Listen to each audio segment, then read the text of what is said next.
Imam al-Kaظm, they moved him from prison to prison. More than 15 years he spent in prison. The first prison was in Basra. Then they took him to Qantara prison. Then they took him to the prison of Fadl ibn al-Rabi'. Do you know Fadl ibn al-Rabi'? Do you know one day what he said?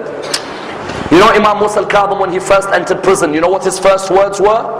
Ya Allah, all my life I have asked you to give me the honor of worshipping you in a place alone. I now thank you that you've given me this honor. Would you say that if you were in prison? Would you? Ya Allah, all my life I've asked you to let me be in a place where I can worship you alone. Now thank you. Would you say that? Prison makes a human being get destroyed sometimes. Fadl ibn al-Rabi', when Imam Musa al-Kaظm was moved from Basra prison, then to Qantara prison, then to Fadl ibn Rabi''s prison. Fadl ibn Rabi' told Ahmad al-Qazwini, he said to him, Ahmad, come with me to my prison. So he came. He said, what do you see in the prison? He said, I see a man, I see a white robe. He said, no, look closer. He said, no, I see a white robe. He said, no, that's Musa ibn Ja'far in sujood. The whole time in prison he studies in his sujood. He says Harun al-Rashid sent the most beautiful girl in the whole of Arabia into Musa ibn Ja'far's prison.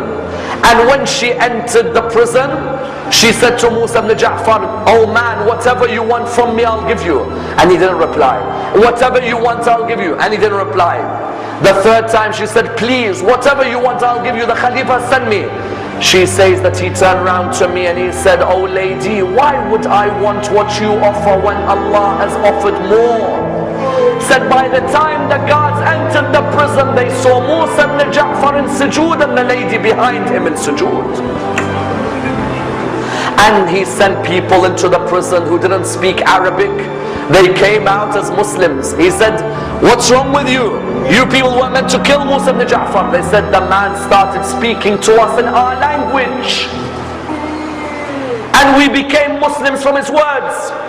Fadl ibn Rabi' used to say, how can I torture a man? In the daytime he is fasting, in the night he is praying. Then after that they took him to the prison of Fadl bin Yahya, until at the end they took him to the prison of As-Sindi. As-Sindi. Do you know what his prison was? May Allah bless the soul of Imam Musa ibn Ja'far. All those years in prison. You know what his prison was? The other prisons, they were tight spaces. As-Sindi's prison was the type of prison where it's a narrow pole and they make you stand inside it so that you can't sit. And on top of that pole they put a rock so that you could not know the difference between day and night.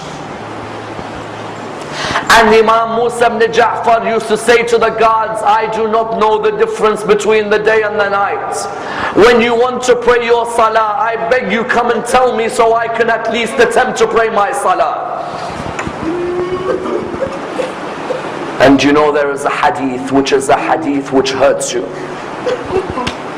That the one day they removed the rock, the time when they'd removed the rock from the top of his pole where he was in, he tried to look outside for some of the daylight. All of a sudden a man came and smacked him and hit him with his legs. And they began to kick the face of Imam Musa ibn Ja'far. Do you know how many people visit Imam Musa ibn Ja'far and don't cry by his grave? Do you know? Because they say we don't know anything about his life. No Imam of Ahl al-Bayt was tortured like Musa ibn Ja'far. No Imam. Aba Abdullah, there is no day like Aba Abdullah. But there are no years like Imam Musa al-Kaظm.